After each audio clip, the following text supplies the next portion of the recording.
നമുക്ക് വേദയുടെ വിക്രത്തിന്റെ നാളത്തെ നല്ലൊരു കഥ കേട്ടാലോ? അതിനു മുമ്പായി ആദ്യമായി കാണുന്നവരുണ്ടെങ്കിൽ ചാനൽ ഇഷ്ടപ്പെട്ടാൽ ഒന്ന് സബ്സ്ക്രൈബ് ചെയ്യാൻ മറക്കരുത്. വീഡിയോ ഇഷ്ടപ്പെടുവാണെങ്കിൽ ലൈക്ക് ചെയ്യാനും നിങ്ങളുടെ വിലയേറിയ അഭിപ്രായങ്ങളൊക്കെ രേഖപ്പെടുത്താനും മറക്കരുത് കേട്ടോ.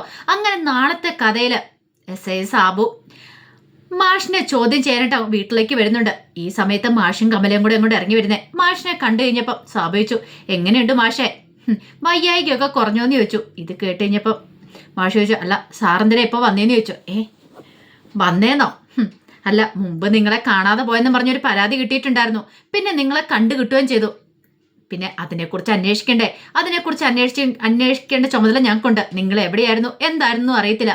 അപ്പൊ അതിനെക്കുറിച്ച് ഒന്ന് ചോദിച്ച് മനസ്സിലാക്കാനാണ് ഞങ്ങൾ ഇങ്ങോട്ട് വന്നേന്ന് പറഞ്ഞു. അന്ന് വന്നു കഴിഞ്ഞപ്പോൾ നിങ്ങൾക്ക് ബോധം കാര്യങ്ങളൊന്നും ഇല്ലായിരുന്നു. സ്വഭാവത്തോടെ ആയിരുന്നില്ലോ. നിങ്ങൾ ആരെയൊക്കെയോ തട്ടിക്കൊണ്ടുപോയി. പക്ഷെ ആ തട്ടിക്കൊണ്ടുപോയ ആൾക്കാരെ കുറിച്ച് നിങ്ങൾക്ക് എന്തെങ്കിലുമൊക്കെ അറിയാവോ? അതിനെക്കുറിച്ച് ചോദ്യം ചെയ്യാനാ വന്നേന്ന് പറഞ്ഞു. അത് കേട്ടപ്പോൾ വിക്രം പറഞ്ഞു, സാറേ അതൊക്കെ കഴിഞ്ഞു പോയ കാര്യങ്ങളാ. ഞങ്ങൾക്ക് ഞങ്ങളുടെ അച്ഛൻ്റെ ജീവൻ തിരികെ കിട്ടിയെന്ന് പറഞ്ഞു. അതുകൊണ്ടായില്ലല്ലോ. ഞങ്ങൾക്ക് ആരാ എന്താന്നൊക്കെ അറിയണം. മാഷിനെ ചോദ്യം ചെയ്യണമെന്ന് പറഞ്ഞു. അപ്പോഴേക്കും മാഷ് വന്നിട്ട് പറഞ്ഞു, അതെ, എനിക്ക് കൂടുതലൊന്നും പറയാനില്ല. എനിക്കറിയില്ല അവർ ആരാ എന്താ ഏതാന്നൊക്കെ. ഞാൻ എങ്ങനെ ഈ വീട്ടിലേക്ക് എത്തിയെന്ന് പോലും എനിക്കറിയത്തില്ല. എനിക്ക് ബോധമൊന്നും ഉണ്ടായിരുന്നില്ല. എന്നെ അവര് മയക്ക് കെടുത്താ ചെയ്തതെന്ന് പറഞ്ഞു. അത് കേട്ടപ്പം സാബു പറഞ്ഞു, അങ്ങനെ അങ്ങോട്ട് ഞങ്ങളെ കള്ളത്തരം പറഞ്ഞ് വിശ്വസിപ്പിക്കാൻ ശ്രമിക്കില്ല മാഷേ. മാഷിന് എന്തൊക്കെയോ അറിയാം. സത്യം പറ, മാഷ് എവിടെയായിരുന്നു എന്നൊക്കെ ചോദിച്ചു കഴിഞ്ഞപ്പം മാഷ് പറഞ്ഞു, ഞാൻ പറഞ്ഞല്ലോ എനിക്കറിയത്തില്ല എന്ന്. ഇത് കൂടുതൽ എനിക്കൊന്നും അറിയില്ല എന്ന് പറഞ്ഞു. അത് കേട്ടപ്പം സാബു പറഞ്ഞു, മാഷ് ആരെങ്കിലും ഇനിയിപ്പോൾ രക്ഷിക്കാനായിട്ട് ശ്രമിക്കുവാണോ? അങ്ങനെ ശ്രമിച്ചിട്ടും കാര്യമൊന്നുമില്ല മാഷേ. സത്യാവസ്ഥ വെളിപ്പെടുത്തിയാൽ മതിയാവുള്ളൂ. ഒടുവിൽ വിക്രം ചോദിച്ചു, നിങ്ങൾക്ക് എന്താ അത്? അച്ഛൻ പറഞ്ഞല്ലോ അച്ഛൻ അറിയത്തില്ല എന്ന്. അപ്പോഴേക്കും പറഞ്ഞേടാ, നീ കൂടുതൽ കിടന്ന് കളിക്കണ്ട. പറഞ്ഞത് കേട്ടല്ലോ. ഒരു പരാതി കിട്ടിയിട്ടുണ്ടെങ്കിൽ അത് അന്വേഷിക്കേണ്ട കടമ ഞങ്ങൾക്കുണ്ട്.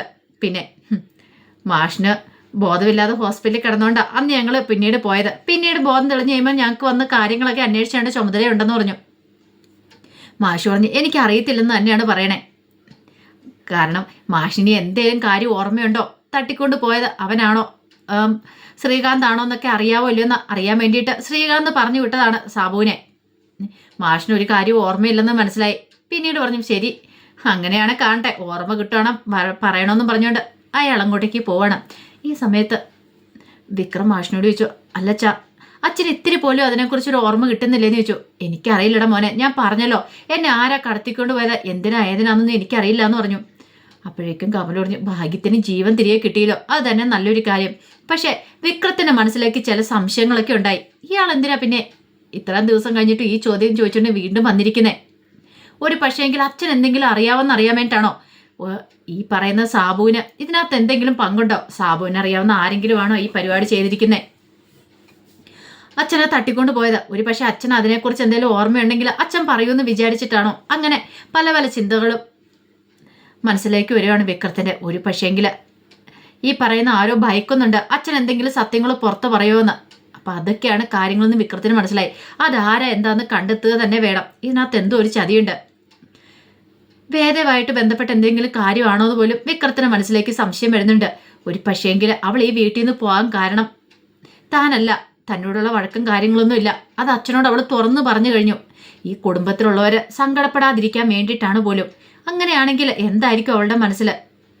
ഒരിക്കലും അല്ലെങ്കിൽ തന്നെ വിട്ട് അവൾ പോകത്തില്ല എന്ന് വിക്രത്തിനറിയാം. താനും അവൾ തമ്മിൽ കുറേ പ്രശ്നങ്ങളും കാര്യങ്ങളൊക്കെ ഉണ്ടായിട്ടുണ്ട്. പക്ഷെ അന്ന് പോലും അവൾ ഈ വീട് വിട്ടു പോകാൻ തയ്യാറായിട്ടില്ല.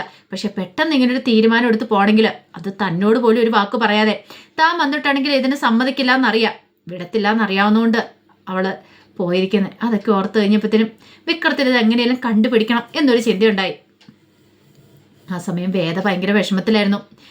മാഷും വിക്രം കൂടെ വന്നു പോയതിന് ശേഷം വേദയ്ക്ക് എന്ത് ചെയ്യണമെന്ന് അറിയില്ല. എത്രയും പെട്ടെന്ന് ഈ പ്രശ്നത്തിനൊരു പരിഹാരം ഉണ്ടാക്കണം. വേദ ഇങ്ങനെ ഇരുന്ന് ആലോചിക്കുകയാണ്. അപ്പോഴാണ് രാധ പറഞ്ഞ വാക്കുകളൊക്കെ വേദയുടെ മനസ്സിലേക്ക് വരുന്നത്. നിങ്ങൾ തമ്മിൽ എത്ര അടുപ്പത്തിലാണെന്ന് എനിക്കറിയാം വേദേ. ഞാനത് അറിയുന്നുണ്ടായിരുന്നു. ഞാൻ പലപ്പോഴും അവിടെ വന്ന സമയത്ത് നീ എന്നെ ആക്രമിച്ചതൊക്കെ ഞാൻ ഇപ്പോഴും മനസ്സിൽ ഓർക്കുന്നുണ്ട്. കാരണം എന്നെ അവിടെ നിന്ന് ഓടിച്ചു വിടാനായിരുന്നു നിനക്ക് ധൃതി. ഞാനും വിക്രവും സംസാരിച്ചുകൊണ്ടിരിക്കുന്ന സമയത്ത് നീ എൻ്റെ അടുത്തേക്ക് വന്നിട്ട് എന്നെ ആട്ടി ഇറക്കിയതൊക്കെ പിന്നീട് വിക്രത്തിന് നേരെ തിരിഞ്ഞതൊക്കെ എൻ്റെ മനസ്സിൽ ഇപ്പോഴും ഉണ്ട്. നിങ്ങൾ തമ്മിലുള്ള ആ ഒരു ബോണ്ടിങ് അതെനിക്ക് മനസ്സിലാവുന്നുണ്ടായിരുന്നു. പക്ഷേ വിക്രത്തിന് ഇഷ്ടമില്ലാന്ന് വേദ പറഞ്ഞാലും ഞാൻ അത് സമ്മതിക്കില്ല. എനിക്ക് നന്നായിട്ട് അറിയാമെന്ന്. രാധയുടെ ആ വാക്കുകളൊക്കെ വേദയുടെ മനസ്സിൽ ഇങ്ങനെ മുഴങ്ങിക്കൊണ്ടിരിക്കുക. ഒരു പക്ഷേങ്കിൽ ഇനിയിപ്പം ഇതുമൂലം വിക്രത്തിന് എന്തെങ്കിലും വിഷമം ഉണ്ടായിട്ടുണ്ടെങ്കിൽ എനിക്കത് സഹിക്കാൻ പറ്റില്ല. കാരണം ഇത്രയും വലിയൊരു ചതി വിക്രത്തോട് ചെയ്യേണ്ട വേദയ്ക്ക് ഇഷ്ടമാണെങ്കിൽ വിക്രത്തോടൊപ്പം പോയി ജീവിക്കുന്ന നല്ലത്. പാവം വിക്രം ഒരു തെറ്റും ചെയ്യാതെ അതെ ആ പാവത്തിന് ഇങ്ങനെ ഇട്ട് ക്രൂശിക്കരുത്, അതെനിക്ക് സഹിക്കാൻ പറ്റില്ല എന്നൊക്കെ വേദയുടെ കണ്ണൊക്കെ നിറഞ്ഞു വന്നു. രാധയ്ക്ക് പോലും സഹിക്കാൻ പറ്റുന്നില്ല. പക്ഷെ തനിക്ക് എങ്ങനെ സഹിക്കാൻ പറ്റും? പാവ വിക്രം ഒരു തെറ്റും ചെയ്തിട്ടില്ല, ഇപ്പം നന്നാവാൻ തീരുമാനിച്ചു. പക്ഷേങ്കിൽ ആ സമയത്ത് താൻ ഇങ്ങനെയായി. വിക്രത്തോട് സത്യങ്ങളൊന്നും തുറന്നു പറയാൻ പറ്റില്ല. എത്രയും പെട്ടെന്ന് ഇതിനൊരു പരിഹാരം ഉണ്ടാക്കുകയും ചെയ്യണം. എന്താ ചെയ്യേണ്ടതെന്ന് വേദ ഇങ്ങനെ തലവാഞ്ഞ് ആലോചിക്കുകയാണ്. ഇലയ്ക്കും മുള്ളിനും കേടില്ലാതെ കാര്യങ്ങളൊക്കെ പരിഹരിക്കുകയും ചെയ്യണം. അതുപോലെ തന്നെ ശ്രീയേട്ടനും തൻ്റെ അങ്കിളിനും നല്ലൊരു പണി കൊടുക്കണം.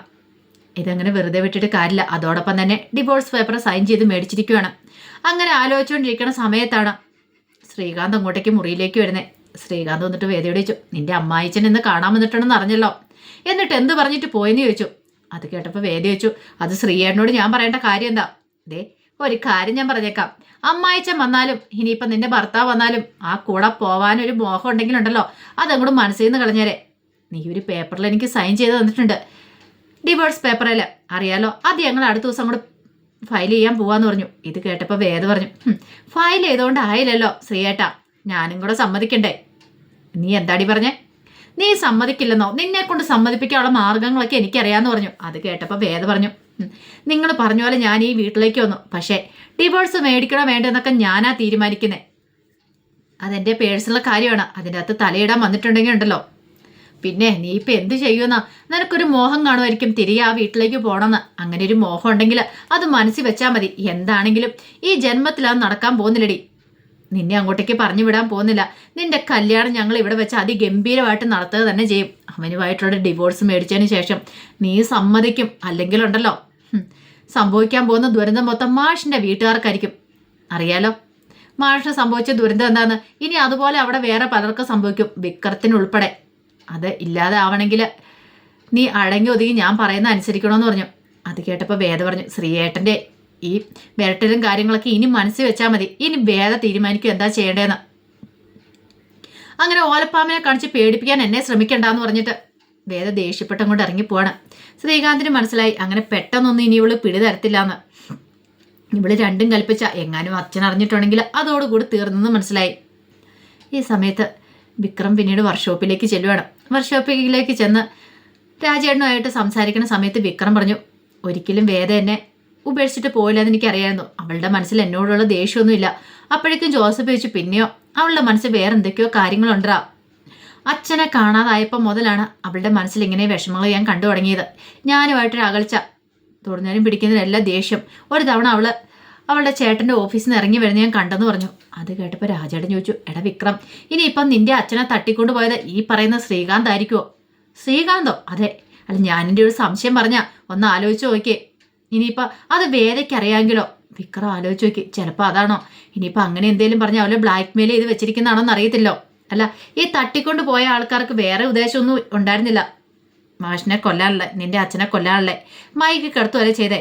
പിന്നെ ആരാ തട്ടിക്കൊണ്ട് പോയെന്നും അറിയത്തില്ല. ഈ പറയുന്ന വാസവനാണെങ്കിൽ വാസവന് നിന്റെ അച്ഛനെ മുന്നിലേക്ക് വരത്തില്ലേ? അത് ശരിയാണല്ലോ, വരും. പക്ഷെ വന്നിട്ടില്ലെന്നല്ലേ പറഞ്ഞേ. അങ്ങനെയാണ് നീ ഒന്ന് ആലോചിച്ച് വയ്ക്കുക. വിക്രം ആലോചിച്ച്, ശരിയാ, അച്ഛൻ അറിയത്തില്ല ആരാ തന്നെ തട്ടിക്കൊണ്ട് പോയെന്നുള്ള കാര്യം. അങ്ങനെയാണെങ്കിൽ തട്ടിക്കൊണ്ട് പോയ ആൾക്കാർ അച്ഛന് മുന്നിലേക്ക് വരാതിരുന്നതിൻ്റെ കാരണം ഒരിക്കലും അവരാന്ന് അറിയാനായിട്ട് പാടില്ല. വാസവനാണ് അങ്ങനെ ചെയ്യത്തില്ല. വാസവനാണ് മുന്നിലേക്ക് ചെല്ലുക തന്നെ ചെയ്യും. അങ്ങനെയാണെങ്കിൽ ഇവർ പറഞ്ഞോളെ തന്നെയാണ് ആ കാര്യങ്ങൾ. അത് കണ്ടുപിടിക്കാൻ തന്നെ തീരുമാനിച്ചു. ഒരു പക്ഷേ അതുകൊണ്ടായിരിക്കും വേദ തന്നെ അകറ്റി നിർത്തിയിരിക്കുന്നത്. അവരെന്തേലും പറഞ്ഞ് ഭീഷണിപ്പെടുത്തി വെച്ചിട്ടുണ്ടായിരിക്കുമോ എന്നൊരു ചിന്തയൊക്കെ മനസ്സിൽ വരുന്നുണ്ട്. അങ്ങനെ അത് കണ്ടുപിടിക്കാൻ തന്നെ വിക്രം തീരുമാനിക്കുകയാണ്. ഒരു പക്ഷേങ്കിൽ തന്നെ സഹായിക്കാണ്ട് ദീപ്തി കാണും. ദീപ്തിയോട് കുറച്ച് കാര്യങ്ങളൊക്കെ ചോദിച്ചറിയണം തന്നെ വിക്രം തീരുമാനിക്കുന്നുണ്ട്. അങ്ങനെ ദീപ്തിയെ കാണാനായിട്ട് പോകുന്നുണ്ട്. അപ്പോൾ അതിൻ്റെ വിശേഷങ്ങളൊക്കെ നമ്മൾ കാണാനായിട്ട് പോകുന്നത്. എന്തായാലും ഒരു കാര്യം ഉറപ്പായി, വിക്രം രണ്ടും കൽപ്പിച്ചിറങ്ങിത്തിരിക്കുക. ഇനി ഇതിൻ്റെ സത്യാവസ്ഥകളൊക്കെ കണ്ടെത്തുക തന്നെ ചെയ്യും. വേദയും വിക്രം നല്ല പണി കൊടുക്കാൻ പോകുന്നുണ്ട് ശ്രീകാന്തിനൊക്കെ. ആ വിശേഷങ്ങൾക്കായി നമുക്ക് എല്ലാവർക്കും കാത്തിരിക്കാം കേട്ടോ. ഒരിക്കൽ കൂടി എല്ലാവർക്കും ശുഭരാത്രി നേർന്നുകൊണ്ട് നിർത്തുന്നു. നന്ദി.